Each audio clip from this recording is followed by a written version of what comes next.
ফাদু আবাওয়াইন feel ইসলাম।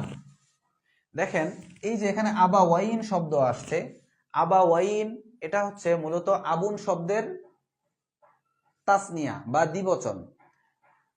আরবিতে কিছু শব্দ আছে আবুন অর্থ বাবা, যখন তাসনিয়া ব্যবহৃত হয় তখন বাবা এবং দাদা উদ্দেশ্য হয়। আবুন শব্দটা যদি তাসনিয়া হিসেবে ব্যবহৃত হয় তাহলে অর্থ কি দাঁড়ায়, যে দুইজন বাবা। তো একটা মানুষের দুইটা বাবা হওয়ার তো কোনো প্রশ্ন আসে না, একটা মানুষের বাবা হবে একজন।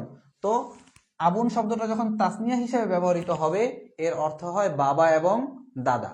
এমনিভাবে আরো কিছু শব্দ আছে, জাউজুন, জাউজুন শব্দের অর্থ হচ্ছে স্বামী। তো এই জাউজুন শব্দ যদি তাসনিয়া হিসেবে ব্যবহৃত হয় আরবিতে, সেক্ষেত্রে অর্থ হয় কি দুইজন স্বামী। তো কোনো একটা মহিলার দুইজন স্বামী কখনো কি না সম্ভব নয়। তো জাউজাইন যদি ব্যবহৃত হয় সেক্ষেত্রে অর্থ হয় হচ্ছে স্বামী এবং স্ত্রী। এমনি ভাবে ওয়ালিদুন, ওয়ালিদুন শব্দের অর্থ হচ্ছে বাবা। এই ওয়ালিদুন শব্দটা যদি তাসনিয়া হিসেবে ব্যবহৃত হয় তখন হয় ওয়ালিদাইন, ওয়ালিদাইন।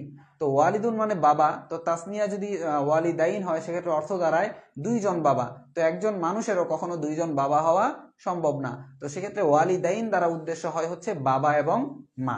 তো এরকমই একটা শব্দ হচ্ছে আবাওয়াইন।